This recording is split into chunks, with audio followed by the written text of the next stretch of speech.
Présentation va vous permettre de réaliser vous-même l'installation d'un climatiseur.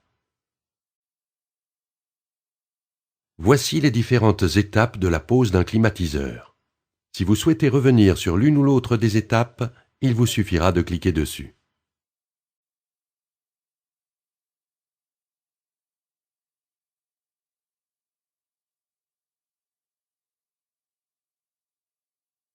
Votre kit EID prêt à l'emploi contient tout ce qu'il faut pour installer vous-même votre climatiseur. Il est composé au minimum d'une liaison frigorifique prête à l'emploi et de 4 adaptateurs PA en laiton. Ce kit peut aussi contenir, selon les options choisies, un support de groupe, un câble électrique et un tuyau d'écoulement.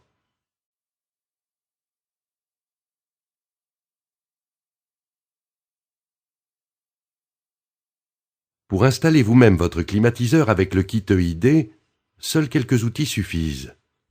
Une perceuse, une carotteuse de 60 mm, 2 clés à molette universelles, un tournevis plat et cruciforme isolé électriquement, un mètre, un niveau à bulles, un cutter, une clé Allen, une bande isolante et un détecteur de fuite.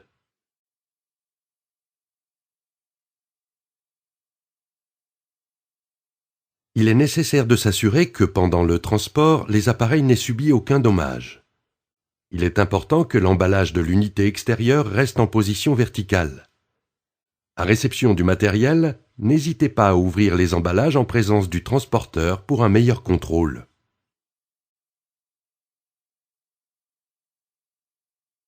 En choisissant le lieu d'installation, préférez si possible une paroi donnant sur l'extérieur. De cette façon, il sera plus facile d'évacuer l'eau de condensation. Pour une installation correcte de l'unité intérieure, repérez une paroi solide en mesure de soutenir le poids de l'appareil. Faites attention aux câbles électriques, conduites d'eau ou de gaz susceptibles de se trouver dans la paroi en question.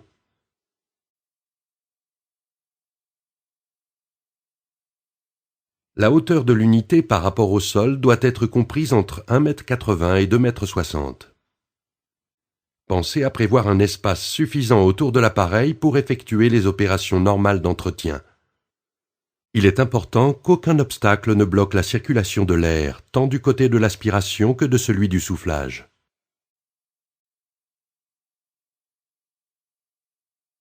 Comme pour l'unité intérieure, veillez à ce que l'appareil soit accessible pour les opérations d'entretien et les réparations éventuelles. Choisissez un endroit qui permettra une évacuation des eaux de condensation de façon à ce qu'il n'y ait pas de rejet sur la chaussée. Il est important qu'aucun obstacle ne bloque la circulation de l'air tant du côté de l'aspiration que de celui du soufflage.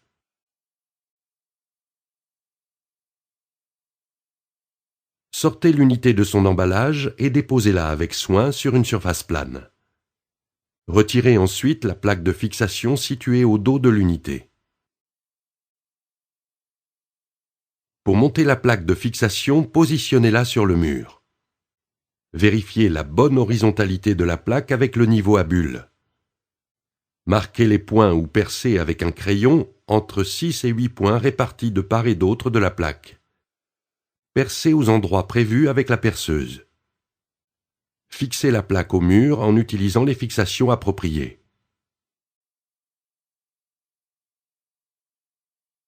Le perçage du mur pour le passage des tubes est d'une importance fondamentale. Il est important que le trou soit réalisé avec une inclinaison d'environ 5 degrés vers l'extérieur, pour faciliter par la suite l'évacuation des eaux de condensation. Il est conseillé de réaliser le pré-trou avec une longue mèche fine, en général en bas à gauche de la plaque de fixation. Il est conseillé de se reporter au manuel d'installation de votre appareil. De cette façon, les raccords frigorifiques se trouveront derrière l'unité intérieure et seront donc toujours accessibles.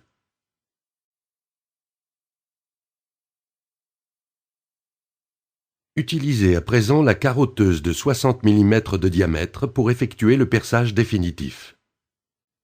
Veillez toujours à l'incliner de 5 degrés vers l'extérieur. Afin d'éviter trop d'éclat de l'enduit du mur extérieur, nous vous conseillons de percer la quasi-totalité du trou depuis l'intérieur, puis de finir le trou depuis l'extérieur. Enfin, vérifiez qu'il n'y ait pas de détritus dans le trou. Le kit EID contient tout ce dont vous avez besoin pour réaliser vous-même une installation parfaite. Au minimum, il contient une liaison frigorifique composée de 2 lignes en cuivre isolées, ainsi que 4 adaptateurs PA en laiton. En option, il peut contenir un câble électrique d'interconnexion entre unité intérieure et unité extérieure, un tuyau d'évacuation des eaux de condensation et un support pour le groupe extérieur. Avec le kit EID, vous pourrez réaliser votre propre installation sans coupe-tube ni pompe à vide. Nous attirons de suite votre attention sur le fait que chaque liaison frigorifique est équipée d'un seul côté d'un raccord operculable avec prise de pression. Les raccords équipés de la prise de pression devront être raccordés du côté du groupe extérieur.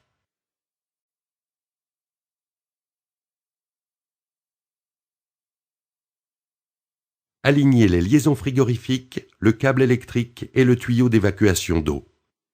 Scotchez l'ensemble en vous assurant de bien laisser le tuyau d'évacuation d'eau en dessous des autres de façon à ne pas créer de contrepente.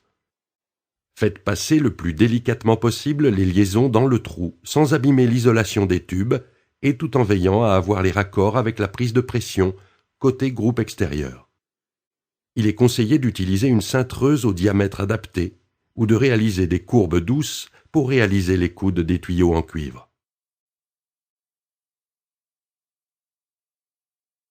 Installez maintenant votre unité intérieure sur la plaque de fixation.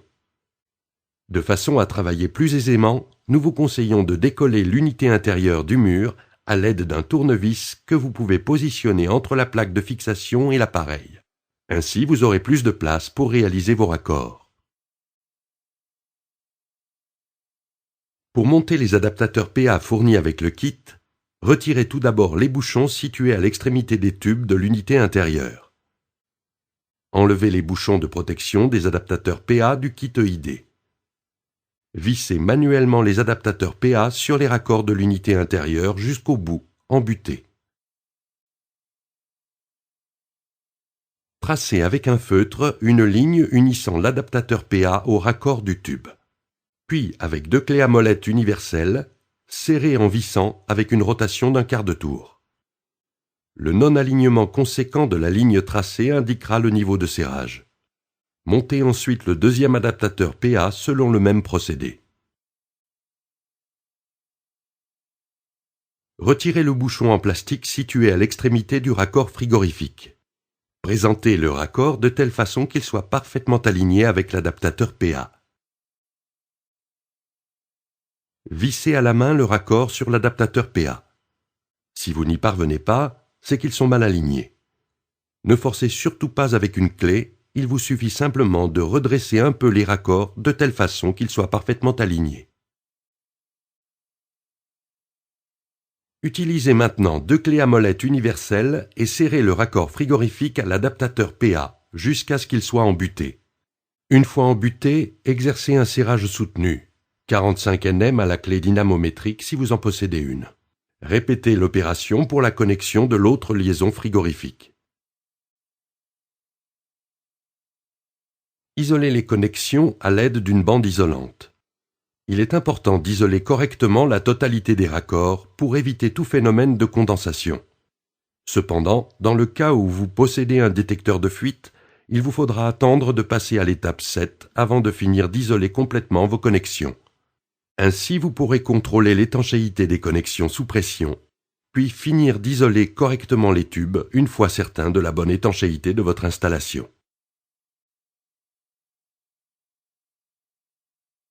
Ouvrez la façade avant de l'unité intérieure. Ouvrez le cache du coffret électrique et faites passer le câble d'interunité au travers du trou sur l'arrière de l'unité. Bloquez les pôles du câble dans les bornes en respectant les couleurs indiquées et en vous assurant que les pôles ne soient pas en contact. Il est indispensable de se reporter au manuel d'installation de l'appareil pour réaliser le branchement électrique tel qu'il est préconisé par le constructeur. Les unités intérieures possèdent en général 2 sorties pour les évacuations des eaux de condensation. L'une est située à gauche et l'autre à droite, à l'arrière de l'unité intérieure.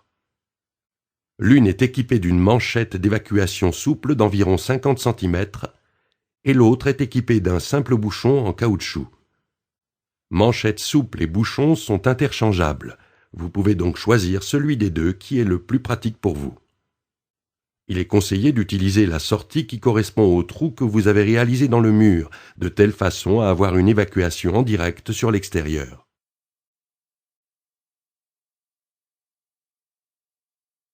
Après avoir ouvert l'emballage de l'unité extérieure, positionnez-la à l'endroit désiré en l'installant sur ses supports.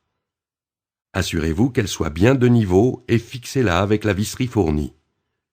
Suivant le cas, un support de type mural peut être utilisé.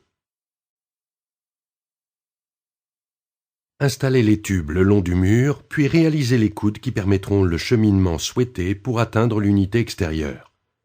Il est conseillé d'utiliser une cintreuse au diamètre adapté ou de réaliser des courbes douces. Installez une goulotte de protection dans laquelle seront disposées les liaisons. Ainsi, elles seront bien protégées des UV et des intempéries. Pour connecter les liaisons frigorifiques à l'unité extérieure, procédez comme pour l'unité intérieure. Remplacez les bouchons de sortie machine par les adaptateurs PA en laiton.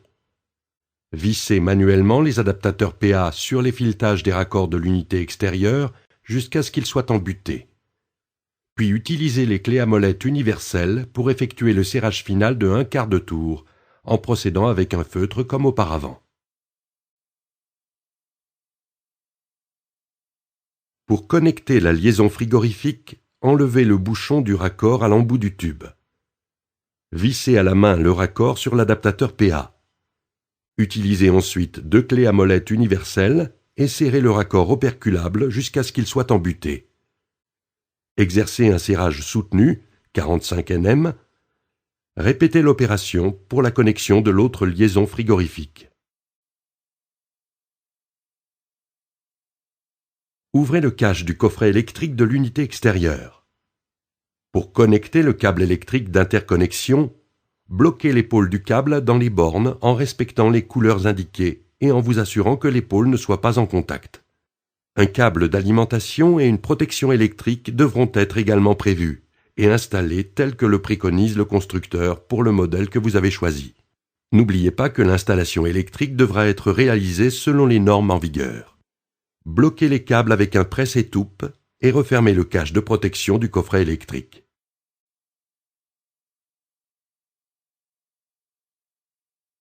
Avant de mettre l'appareil sous tension, ouvrez la façade avant de l'unité intérieure pour contrôler la bonne évacuation des eaux de condensation. Retirez les filtres et versez très lentement un demi-litre d'eau dans le bac condensat de l'unité. Vérifiez que la totalité de l'eau versée s'évacue bien à l'extérieur. Après avoir confirmé le bon fonctionnement des évacuations d'eau, remettez en place les filtres, puis refermez la façade avant de l'unité. Effectuez maintenant l'opération de remplissage du circuit frigorifique. Pour cela, dévissez les 2 bouchons d'intervention des 2 vannes d'isolement de l'unité extérieure. Utilisez une clé Allen pour procéder à l'ouverture des vannes. Dévissez tout d'abord le robinet de la vanne la plus grosse. Vous devez la dévisser entièrement.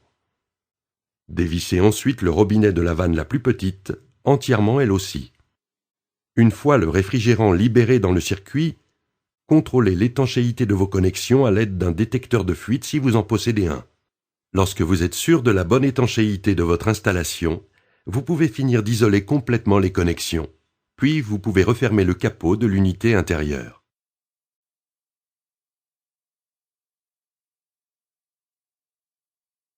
Refermez le cache latéral. L'installation de vos appareils est enfin terminée. Vous pouvez désormais mettre sous tension votre appareil et profiter de son fonctionnement. Attention, certains constructeurs préconisent de laisser l'appareil sous tension et d'attendre quelques heures avant de mettre en marche l'appareil avec la télécommande. Ceci permet de préchauffer l'huile du compresseur avant le démarrage. Il est indispensable de se reporter au manuel d'installation et au manuel d'utilisation avant d'installer et de mettre en route son climatiseur.